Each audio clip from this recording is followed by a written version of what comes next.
Abra a sua Bíblia na carta de Paulo aos Gálatas. Gálatas, no capítulo de número 5. Se você pode, abra a sua Bíblia, Gálatas, no capítulo de número 5.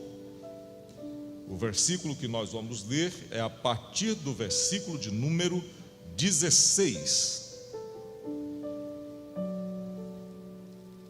O texto diz assim: digo, porém, andai em espírito, e não cumprireis a concupiscência da carne. Porque a carne cobiça contra o espírito contra a carne, e estes opõem-se um ao outro, para que não façais o que quereis. Mas se sois guiados pelo Espírito, não estais debaixo da lei. Porque as obras da carne são manifestas, as quais são prostituição, impureza, lascívia, idolatria, feitiçarias, inimizades, porfias, emulações, iras, pelejas, dissensões, heresias, invejas, homicídios, bebedices, glutonarias e coisas semelhantes a estas, acerca das quais vos declaro, como já antes vos disse, que os que cometem tais coisas não herdarão o reino de Deus. Mas o fruto do Espírito é caridade, algumas versões dizem amor, gozo, paz, longanimidade, benignidade, bondade, fé, mansidão, temperança. Contra estas coisas não há lei. E os que são de Cristo crucificaram a carne com as suas paixões e concupiscências. Se vivemos no Espírito, andemos também no Espírito. Não sejamos cobiçosos de vanglórias, irritando-nos uns aos outros, invejando-nos uns aos outros. O versículo 25 eu repito: se vivemos no Espírito, andemos também no Espírito. Feche os seus olhos, curve a sua cabeça. Te damos graças, ó Deus, porque a tua palavra é viva e eficaz. A tua palavra é mais penetrante do que uma espada afiada de 2 fios, de 2 gumes. Fale conosco nesta noite, ó Deus, e glorifique o nome de Jesus através da sua palavra. Nós oramos no nome dele, o nome do Filho amado Jesus. Amém. Meus irmãos, nós nos propusemos em junho a começar leitura sistemática, contínua das cartas de Paulo. Lemos Romanos e fomos dando sequência, lemos Coríntios, chegamos em Gálatas. Agora, nesta semana, na quarta-feira, começamos a leitura de Gálatas, um capítulo por dia. Tem sido uma experiência ímpar, sem igual, tem sido maravilhoso. Eu tenho recebido muitos feedbacks muito bons. Alguns irmãos, vários irmãos, muitos irmãos estão fazendo a jornada de leitura, e tem sido maravilhoso esse tempo de leitura das cartas de Paulo, de uma releitura das cartas de Paulo. Eu estou completando a 20ª leitura completa da Bíblia esse ano, e a cada vez que leio, o sabor é diferente. Tem coisas novas que a gente descobre à medida que a gente vai lendo. O presbítero Mauro veio e deu uma palavra aqui, aquela palavrinha gostosa, saborosa, né? Com sazon, assim, um negócio bom. Eu falei assim: Deus me deu 3 mensagens agora, só ouvindo o irmão falando. Porque de fato, quando a gente ouve a palavra de Deus, tem coisas que alguém fala, o pregador fala, que a gente não pensou naquilo ainda, ou que Deus de repente deu aquela inspiração, E a gente de fato aprende mesmo a ouvir a palavra de Deus. A palavra de Deus deve ocupar a nossa mente. E a carta aos Gálatas é uma carta especialíssima. Paulo escreve aos Gálatas falando do tema da reforma. A justificação é pela fé. É pela fé em Jesus que somos justificados. Encontramos aos Gálatas algumas palavras-chave, por exemplo, graça, evangelho, fé, justificação, promessa, liberdade, lei. São coisas comuns no texto de Paulo aos Gálatas. Uma carta que foi destinada à igreja aos Gálatas, a igreja da Galácia, porém circulou as igrejas do entorno e chegou até nós. A vida de fé, a liberdade em Cristo são temas abordados nesta escritura. Haviam controvérsias nesse momento entre os crentes gentios e as igrejas novas fundadas por Paulo e os cristãos judaizantes. Aqueles que vieram da igreja de Jerusalém, alguns apegados às tradições, à lei de Moisés, e eles queriam impor sobre os crentes gentios as práticas da lei judaica. E havia um debate: para ser um cristão é preciso ser judeu também, é preciso cumprir as tradições judaicas também, é necessário observar os mandamentos, a lei toda, as práticas cerimoniais, as práticas, todas elas. E haviam debates intensos, calorosos sobre isso. E as controvérsias existiam a ponto de que alguns achavam que para se justificar deveriam voltar e pôr-se por debaixo do jugo da lei. E Paulo diz: olha, vocês que já estão justificados por Cristo não devem meter-se de novo debaixo do jugo da lei. E ele vai ter uma intensa defesa da justificação pela fé. As controvérsias, elas existirão sempre. Pensamentos divergentes, até na nossa casa tem. Irmãos divergem uns dos outros, cônjuges podem divergir. A verdade é que divergências sempre acontecerão. Porém, quando o Espírito de Deus entra em determinadas divergências, ele equaciona o problema. Quando a graça de Deus se manifesta, problemas são solucionados. E o versículo-chave da carta aos Gálatas, na minha interpretação, é Gálatas 5:1. Estai, pois, firmes na liberdade com que Cristo nos libertou, e não torneis a meter-vos por debaixo do jugo da servidão. Para mim esse é o tema-chave da epístola aos Gálatas. Estai, pois, firmes na liberdade com que Cristo nos libertou. Está liberto por Jesus, fica firme. Está liberto por Jesus, seja firme. Está liberto por Jesus, permaneça com firmeza na sua caminhada. Para mim esse versículo ele sintetiza a mensagem que o apóstolo está a transmitir. E existem três principais divisões nesse texto da carta aos Gálatas, que é uma carta pequena, 6 capítulos apenas e curtos. Primeiro, do capítulo 1 até o capítulo 2, versículo 21, Paulo fala da autenticidade do Evangelho. O Evangelho é uma mensagem autêntica, não é uma mensagem adulterada.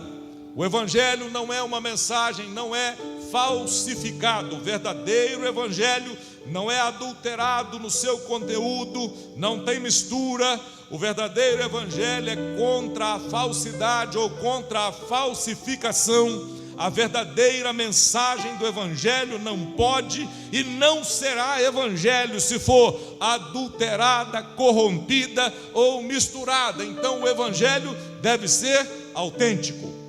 O segundo ponto, Paulo fala da superioridade do Evangelho, do capítulo 3 até o 4:31, ele mostra como a mensagem do Evangelho é superior a toda e qualquer mensagem.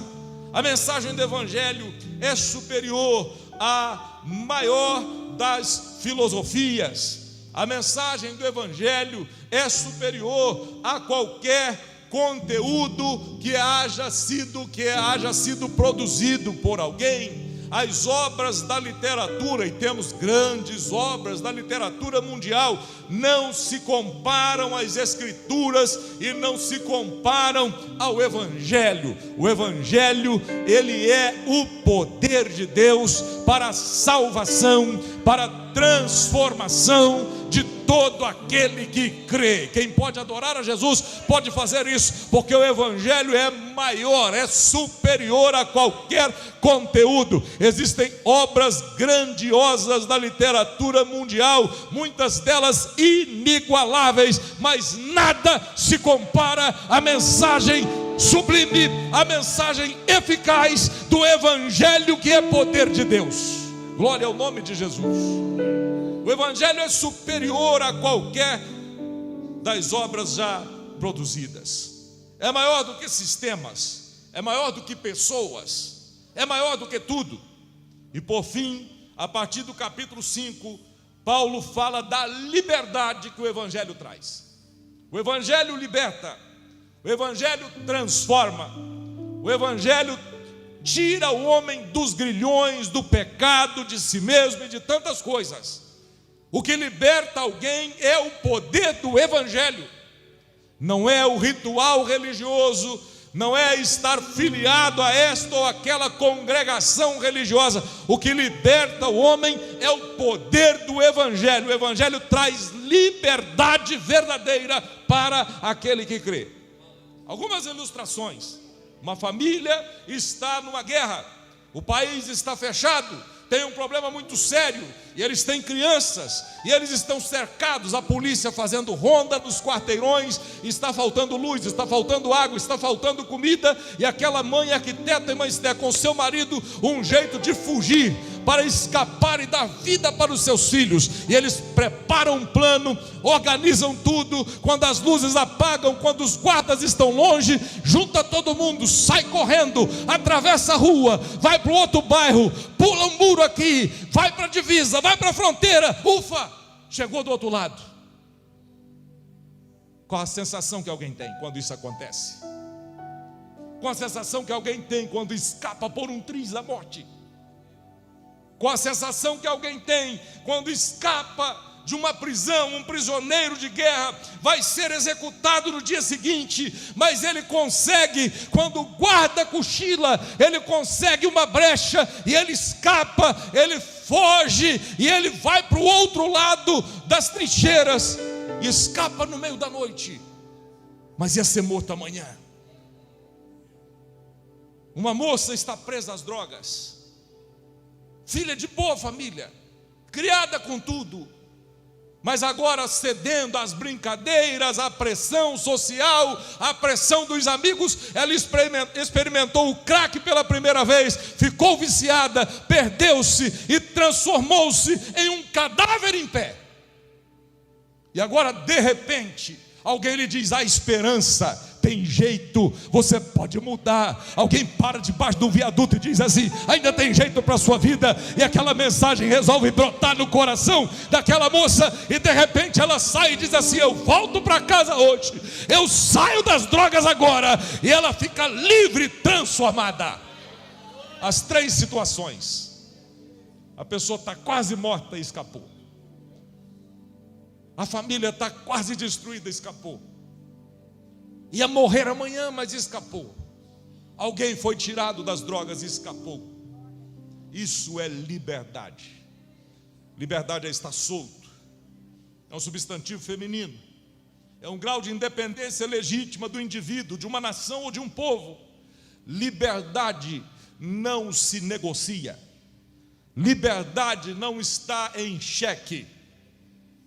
O hino da independência do Brasil diz: ou ficar a pátria livre, ou morrer pelo Brasil. A nossa liberdade não está à venda. Nós queremos a liberdade. Você tem que ter liberdade até para pensar diferente, tem que ter liberdade até para discordar, tem que ter liberdade para pecar se quiser, mas tem que ter a liberdade que quiser ter, porque a liberdade não se negocia. Mas existem aqueles que estão aparentemente livres, mas presos. No latim é libertas, no grego é eleuteros. Isso é liberdade. Existem pessoas que estão livres, aparentemente livres, porém escravas de si mesmas, do pecado, dos vícios, da impureza. Em qualquer dessas situações, eu tenho uma notícia para te dar: a verdadeira liberdade só Jesus pode te dar. A verdadeira liberdade Jesus pode dar a você hoje, agora. Grilhões podem ser despedaçados, porque Jesus Cristo liberta. A carta aos Gálatas mostra o nosso alvará para a liberdade cristã. A nossa liberdade em Cristo é uma liberdade real. Nós somos livres da lei, somos livres do poder do pecado, somos livres para viver o poder do Evangelho, que é puro e simples. O Evangelho são as boas novas, a novidade de salvação, a novidade da graça de Deus, que traz salvação a todos os homens, pois que está manifesta a todos os homens. A novidade, a boa notícia de que pela fé em Cristo podemos ser livres, nada mais. Eu li a história de um rapaz que ganhava vida vendendo jornal, naquele tempo que se lia jornal de papel. Hoje a maioria das pessoas, os grandes jornais estão em queda livre, queda livre. Alguns estão fechando as edições impressas e ficando só no modelo digital. Eu tive a curiosidade de ver hoje o preço de uma assinatura de jornal. Um jornal digital custa R$ 9,90 por mês, aproximadamente. Mas no tempo que se vendia jornal em papel, em que se usava mais jornal no papel, um rapaz ganhava vida vendendo jornal. E ele precisava bater uma meta, Marcos. Ele tinha que vender tantas assinaturas por dia. Ele ia oferecer no sinal, oferecer de porta em porta, oferecer às pessoas, e tinha que bater, presbítero Ricardo, a meta. O senhor lembra dos tempos da Gazeta? Lembra-se, senhor? Já passou, ô glória. E aquele rapaz estava desesperado, porque ele não estava conseguindo bater a meta, pastor Carlos. E ele resolveu ir para um setor de mansões, onde só tem casa boa, e falou assim: vou oferecer de porta em porta. Mas as pessoas não estavam dando muito crédito. E ele adotou uma estratégia, pastores. Ele disse o seguinte, bateu na porta: olha, eu estou vendendo a assinatura desse jornal. Esse jornal, olha, é muito bom, diário, passa tal hora, não atrasa e tal. E outra coisa, tem uma novidade: esse jornal só traz as notícias boas. Só tem notícia boa. Não existe um jornal que pode dizer só notícia boa. Mas o Evangelho só tem notícia boa. Tem esperança, tem transformação, tem mudança de vida, tem caráter transformado, tem vida mudada. O Evangelho é a boa nova, é a boa nova, a boa nova. Obviamente que eu sei que o Evangelho também condena, mas para aquele que crê é a boa nova. Você pode adorar a Deus por isso. Nós, quando lemos a carta aos Gálatas, observamos que estamos livres, temos a boa notícia. O Evangelho é a boa notícia de salvação. Mas mesmo estando livres, Michael, nós temos que continuar lutando. Mesmo estando livres, somos atacados todo dia. Mesmo sendo livres, o pecado tão de perto nos rodeia. O diabo ruge como leão, procurando alguém a quem ele possa tragar. A luta está travada. Levanta a mão direita para o céu. Mas no fim da batalha,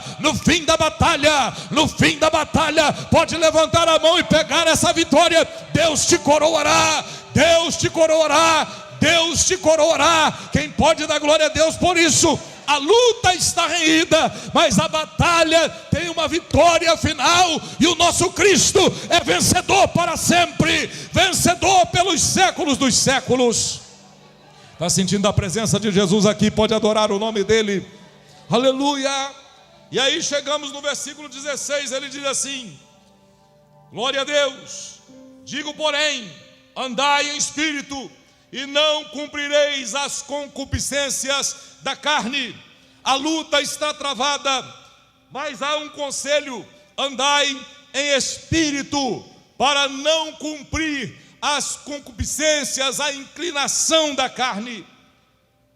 A liberdade, olha para cá, não pode ser, não deve ser transformada em libertinagem. Você é livre, mas a liberdade não pode gerar libertinagem. Há um limite. O Espírito Santo nos permite dominar as concupiscências da carne. Devemos submissão contínua ao poder do Espírito Santo e ao seu controle. Quer vencer a carne? Anda no Espírito. Quer vencer a carne? Anda com o Espírito. Quer vencer a carne? Fica em Espírito, e você vence as concupiscências da carne. A carne é fraca, alguns dizem. Isso não é justificativa, isso é um aviso. Você está avisado. A carne é propensa à fraqueza. Um dia um rapaz chegou, eu já contei isso aqui na igreja: pastor, o namoro está quente, você sabe como é que é. Começou a querer me contar umas histórias. Então, para por aí, eu já sei o que você está falando. Como é que é o seu namoro? A gente vai lá para a varanda da casa, aí está lá, a gente vai ficando, conversando. E aí começou a me descrever uma cena. Eu falei: meu filho, acende a luz correndo. Acende a luz. Acende a luz que resolve. E tem um monte de coisa que você faz com a luz apagada, que com a luz acesa todo mundo vendo, você não faz não. É simples, seja a luz. Acenda a luz. Deixa a luz acesa. Isso literalmente, também metaforicamente. Acenda a luz. Anda em espírito, e você não irá cumprir a concupiscência, a inclinação da carne.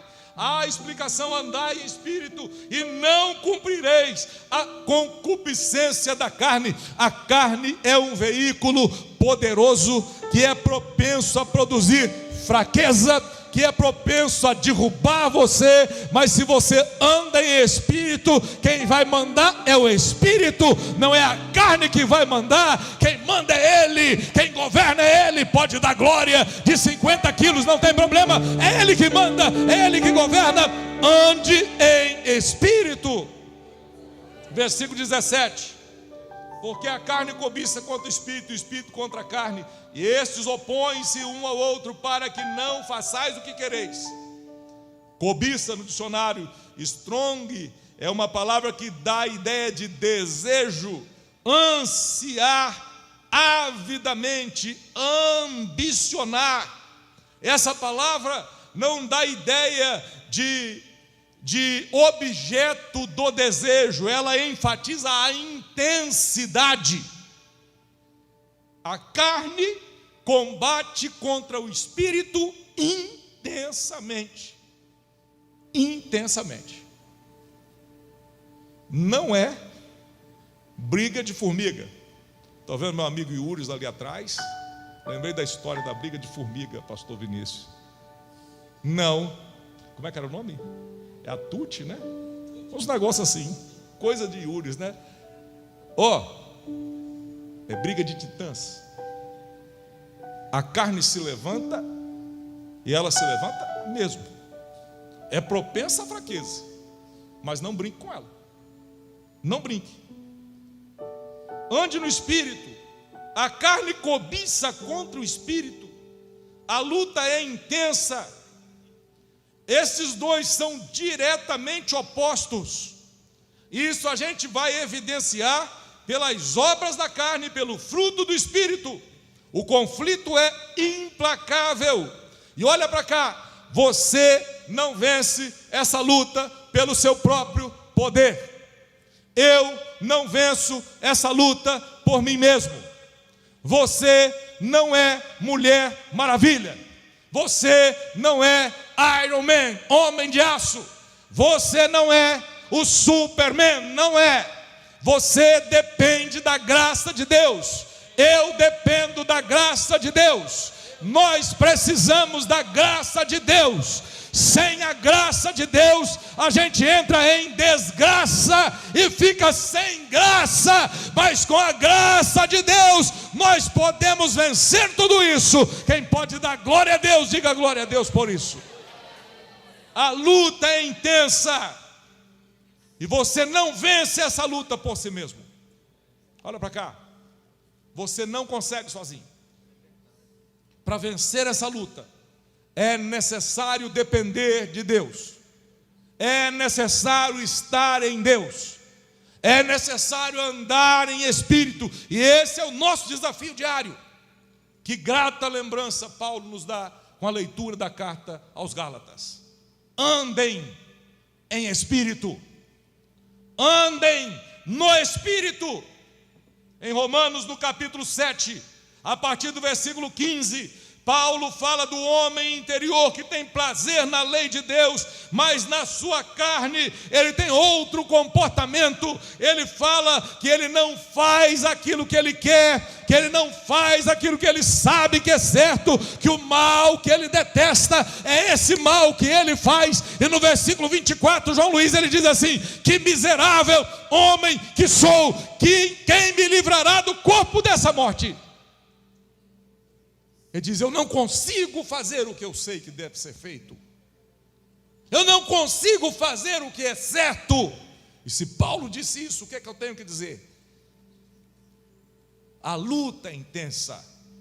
Deus nos trouxe aqui para dizer que se a gente andar no Espírito, se formos conduzidos pelo Espírito de Deus, é difícil para você, mas o Espírito Santo continua sendo o Senhor que habita em nós.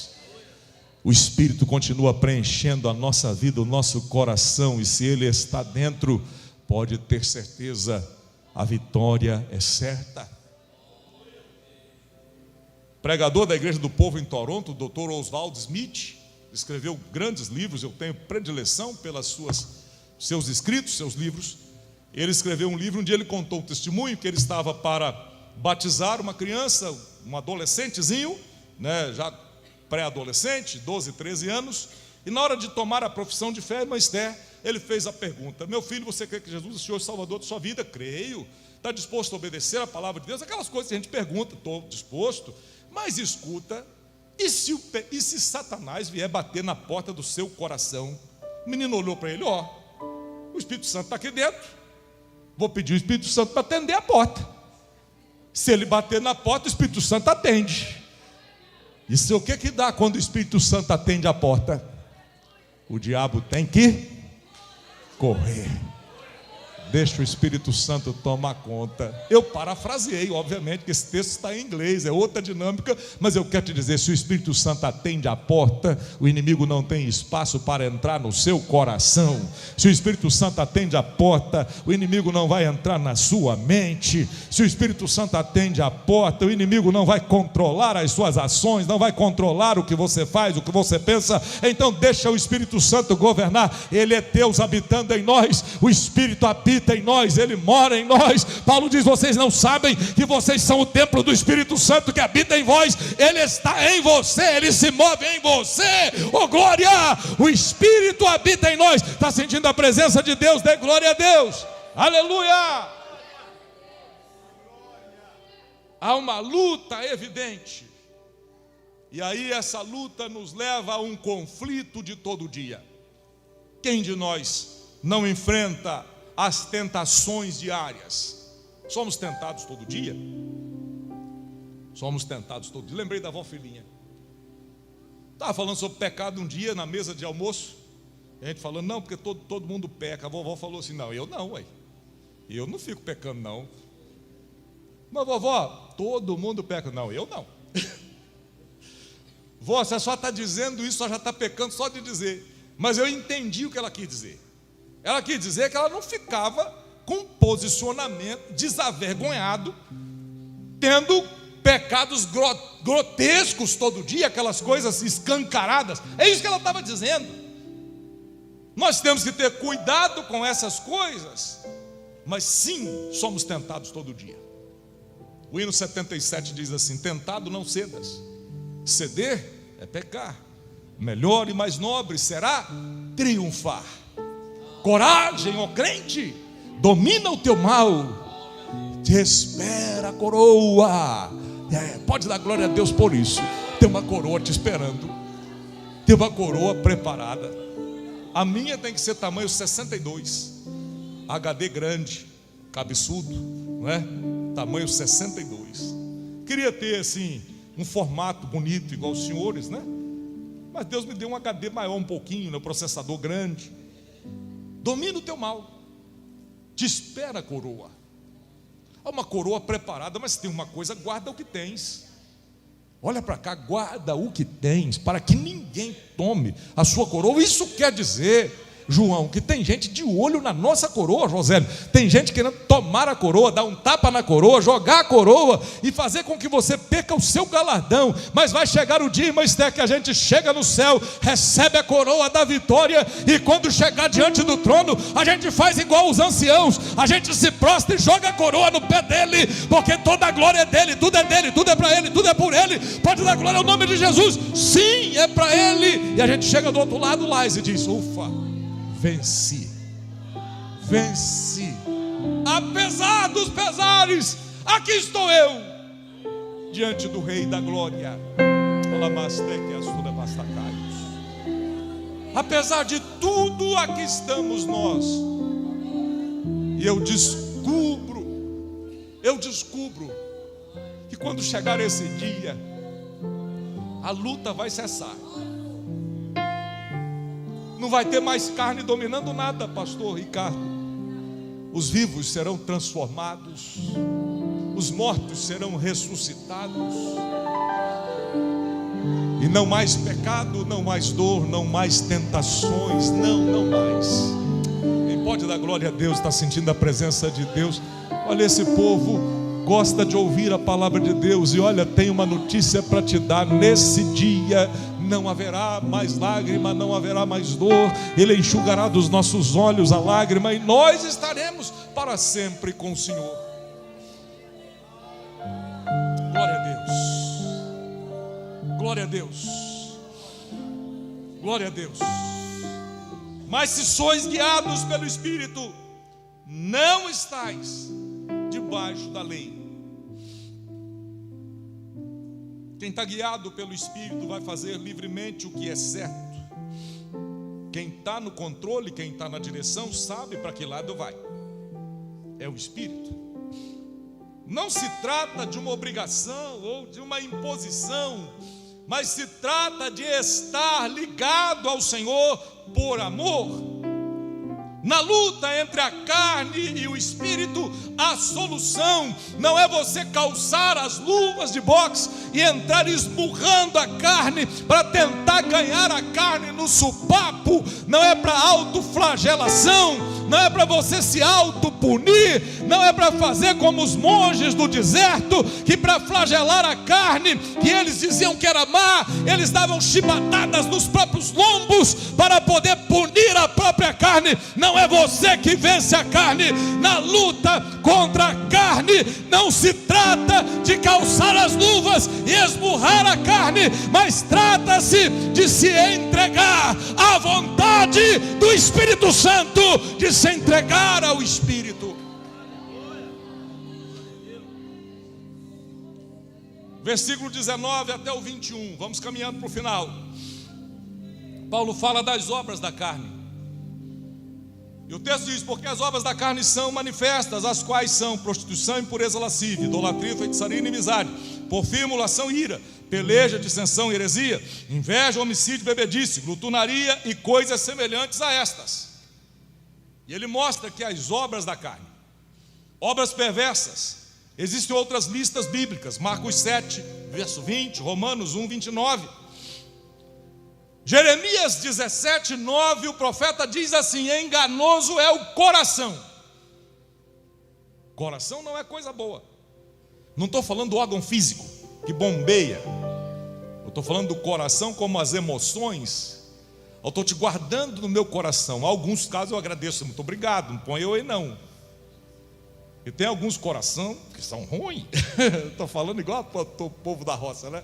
Alguns corações não são lugar da gente ficar, não. Tem muita coisa ruim guardada. O coração é enganoso. E existem aqui 3 categorias que nós precisamos observar das obras da carne. Primeiro, os pecados sensuais. Ele está falando de prostituição, impureza e lascívia. Pecados de sensualidade. O cuidado que a gente tem que ter com a impureza, com a lascívia, com os pecados de ordem sensual, isso deve estar muito claro para mim e para você. Nosso testemunho, nosso cuidado com as coisas. Eu vou contar uma história que eles não sabem, mas eu já contei para o Joab e contei para o Júdice. Eu estou num lugar essa semana e alguém fala assim: olha, pastor, eu estava no lugar para consertar o carro e olha um ambiente, pensa num ambiente baixo, uma algazarra, e alguém fala um negócio, fala um palavrão, fala não sei o que, fala não sei o que lá, e o negócio é aquela conversa de um homem que não é crente. Aí de repente vira o carro prata na esquina, irmã Esther, e o presbítero João chega. A bagunça acabou na hora. Eu dei glória a Deus por isso. Acabou a balbúrdia. Acabou a conversa fiada, o palavrão, a imoralidade, a indecência. O que o senhor deseja, senhor João? Todo mundo santo. Meia hora depois eles estavam desnorteados ainda. Porque o errado é se você chegar e continuar a bagunça. Mas se você chega e a bagunça acaba, é isso que Deus quer da sua vida, é isso que Deus quer para você. Isso é testemunho. A pessoa não sabe que eu conheço. Eu estou lá escutando, escuta a história. Falei, vou contar. Tem que ser assim. Imoralidade, impureza, lascívia, tira fora, corta, sai do ambiente, não deixa. Quando você chega, a bagunça tem que acabar, porque não pode permanecer se você chegar. Quem pode dar glória a Deus, diga glória a Deus. É assim que funciona. E a gente vai caminhando para o final. Os pecados sensuais, depois os pecados supersticiosos, a idolatria, o ocultismo, a feitiçaria. Essas coisas estão dominando o nosso tempo. Olha para cá. A gente pensa que a idolatria é só o culto às imagens, e há uma divergência entre evangélicos e a religião tradicional quanto ao culto das imagens. Nós não fazemos, mas a gente acha que idolatria é só isso. Idolatria é qualquer coisa que toma o lugar de Deus. Qualquer coisa que ocupe o trono que deve ser do Senhor deve ser rejeitado como idolatria. Olha para cá. Nós devemos adorar a Deus, devemos amar as pessoas e usar as coisas, mas muitas vezes nós usamos as pessoas, amamos a nós mesmos e adoramos as coisas, deixando Deus de lado. Em nome de Jesus, Deus precisa estar no trono de novo. Quem levanta a mão e dá glória a Jesus, o trono é dele, a glória é dele, tudo é para ele. Pode dar glória a Deus por isso. Eu estou sentindo a graça de Deus aqui. Oh glória, aleluia. Das obras da carne também tem os pecados sociais. Eles são menos gritantes muitas vezes, mas são muito perigosos. Inimizade, o ódio que gera atitude mental de afronta. Porfias ou ciúmes que geram rivalidade e competição entre a igreja, entre os irmãos. Iras que conduzem a acesso de raiva, discórdia, facção, dissensão e outras coisas. Quem comete tais coisas não herdará o reino de Deus. O hábito de pecar E alguns até dizem: eu estou salvo. Como é que você está salvo? Mas cheio de ira. Eu estou salvo, mas é faccioso, causa dissensão. Como é que você está salvo? Não está salvo. Não tem como ter certeza disso. Quem está salvo e tem certeza, as crianças cantavam, diz amém. Quem está salvo, quem é salvo e tem certeza, bate o pé. Quem é salvo e tem certeza, levanta a mão, faz alguma coisa. Mas olha, isso é só atitude exterior. Você é salvo e tem certeza? Jogue fora essas coisas. Jogue fora essas coisas. A palavra de hoje é pastoral. A carne, a vida velha deve ser crucificada com Cristo. Olha para cá, não foi somente Cristo que morreu por nós, isso é verdade e é a grande verdade da história. Nós também morremos com Cristo, fomos crucificados com Cristo. Paulo diz assim: não sou mais eu que vivo, é Cristo que vive em mim. Não sou mais eu que vivo, Eliabe, é Cristo que vive em mim. Não sou mais eu, é Ele. Está crucificado com Jesus. Não é só Ele crucificado, é você também crucificado com Ele. Somos nós na cruz com Jesus. Aqueles que são de Cristo crucificam a carne e as suas paixões. Você está vendo que Gálatas é a carta da liberdade, porém a luta é grande. As obras da carne são manifestas. E agora eu fecho com o fruto do Espírito. Somente o Espírito Santo pode produzir o fruto, mas o fruto do Espírito é caridade, gozo e paz, longanimidade, benignidade, bondade, fé, mansidão e temperança. Contra essas coisas não há lei. Somente o Espírito Santo pode fazer isso, homem Menig. Não é esforço humano. As obras, irmã Esther, o texto diz que são mais de uma. As obras são manifestas. Está no plural, mas quando se fala, Geilson, do fruto do Espírito, ele diz o fruto. É um fruto só, com vários gomos. É um fruto inteiro, com vários aspectos. É um fruto só, JV, que está em nós, com várias graças de Deus, que são o amor, a benignidade, a bondade, a fé, a mansidão, a temperança, a caridade, o gozo. O fruto do Espírito é, quando o Espírito controla, ele produz essas graças em nós. E aí, não tem como ser um homem de fé sem ser alguém que ama. Não tem como ser um homem de fé e não ser bondoso. Não tem como ter temperança e não ser longânimo. O fruto do Espírito é manifesto em todas essas coisas. E aí eu vou para o final. Eu já percebi, já trabalhei na indústria, laticínios. E as máquinas, irmão Suzano, elas fazem produtos. Máquinas produzem. Máquinas geram produtos que vão ser consumidos. Mas eu nunca encontrei uma máquina que pudesse fazer um fruto. Existe até o picolé de limão, mas a máquina que faz o limão não tem.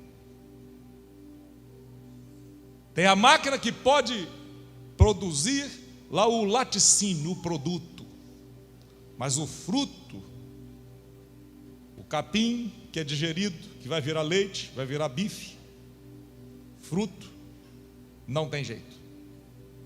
Você não é máquina. Você é ovelha. Você é servo. Você é de Deus. Você é carvalho de justiça, plantado pelo Senhor para a sua glória. E quem é plantação do Senhor é como árvore plantada junto a ribeiro das águas, cujas folhas não murcham, que dá o fruto no tempo certo, e tudo quanto fizer prosperará.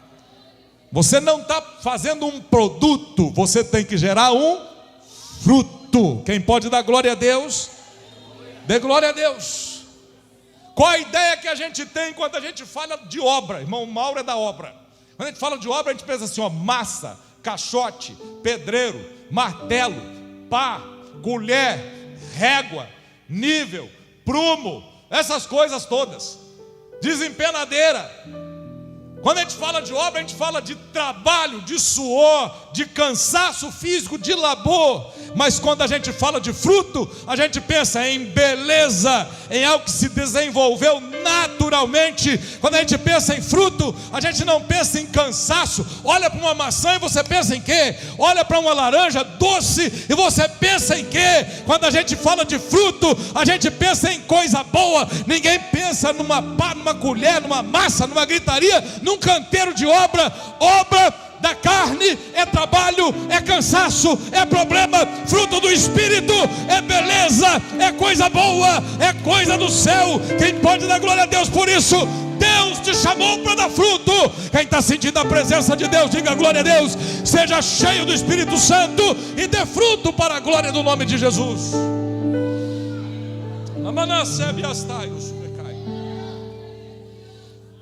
A carne produz obras mortas, mas o fruto produz vida.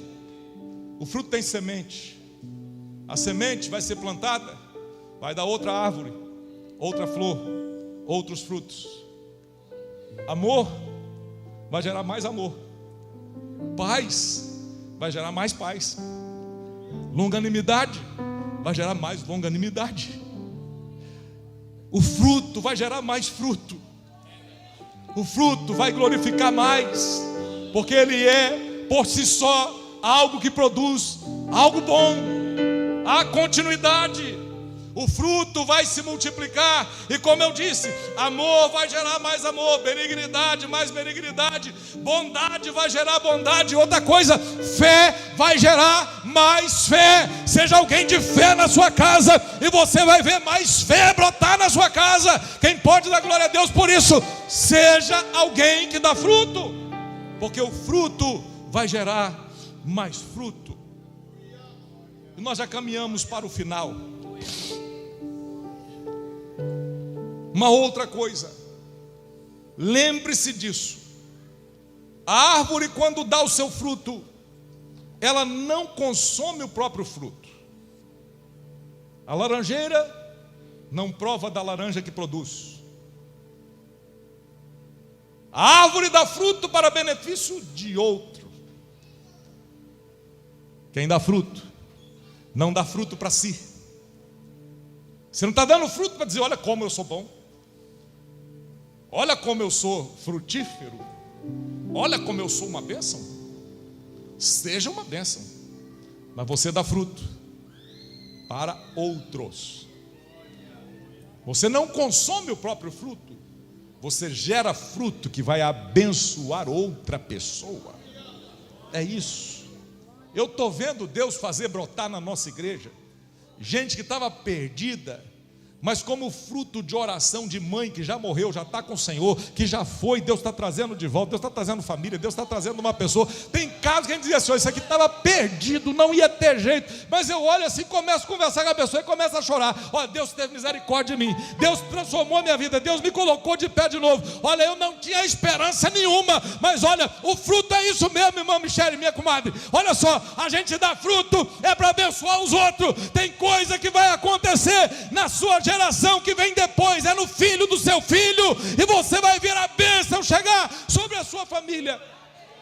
Eita glória, pode dar glória a Jesus, você pode adorar o nome de Jesus. Tem casos, eu estou a pregar aqui para mães que estão dizendo, essa filha não tem jeito, esse filho não tem jeito. Abra o seu ouvido agora. Você pensa que não, mas Deus manda te dizer, ainda há esperança. Ele vai mudar essa história, o fruto ainda vai brotar. Oh glória, glória, glória. O fruto vai brotar. A gente não dá fruto para usar o fruto como enfeite. O fruto como enfeite, você vai ali na loja, no centro, e compra uma maçã de vidro, compra uma laranja de plástico, compra uma banana de mentira. Esse serve de enfeite. Mas o fruto de verdade mata a fome, alimenta você, supre as necessidades. Você dá fruto é para isso. Você dá fruto é para isso. Pode dar glória a Deus por isso. As pessoas estão ao nosso redor, estão famintas de amor, de alegria, de paz e de todas essas coisas que só o Espírito pode dar. Então, se o Espírito de Deus produz paz em você, produz alegria em você, produz caridade, amor em você, deixe que isso alimente as outras pessoas. Levante a sua mão comigo. Deus te chamou para você dar fruto. Glória a Deus. A carne pode produzir resultados que atraem o louvor dos homens, porém, não é capaz de produzir um fruto que glorifique a Deus. A carne pode produzir coisas que vão te trazer aplauso, parece que vão trazer resultados, mas ela não produz coisas que glorificam a Deus. É preciso ter paciência, é preciso ter um ambiente agradável à ação do Espírito. Olha para cá, é preciso andar na luz, é preciso possuir a semente da palavra de Deus e ter um desejo sincero de honrar a Cristo. Em resumo, só Cristo pode trazer para nós a liberdade contra a ação do pecado. Você é livre para ir e vir. Você tem liberdade de expressão, ainda temos alguma. Mas a liberdade verdadeira é aquela que diz para você que você pode chegar diante de um pecado e dizer não. Você não vai ser homem porque cede à pressão social dos amigos que dizem que você deve desrespeitar sua família, sua esposa e seus filhos. Aos olhos deles você pode até receber o aplauso como o machão da cidade, porém, homem de verdade é o que diz não e diz assim: eu sou de Cristo e na minha casa essa desgraça não entra. Livre mesmo não é o cara que pode tomar da número 1 até a 51. Livre mesmo é o sujeito que diz: eu não tomo é nada, eu tomo é água, para a glória do nome de Jesus. Livre mesmo não é o cara que pode fumar todos. É o que diz assim: eu venço essa miséria e eu não ponho na minha boca aquilo que é imundo, e não queimo o meu dinheiro que eu ganhei com suor no meu trabalho. Isso é ser livre. Ser livre não é ceder à pressão. Ser livre é dizer não, e dizer: eu digo não, 1000 vezes não, por causa de Cristo, por Ele, para Ele, não, sempre não. E o que é que vai acontecer? O que é que vai acontecer se você fizer isso?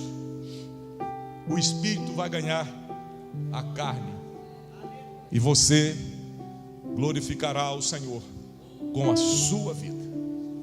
Essa semana será semana de testes. Você vai ser testado. Eu serei, nós seremos.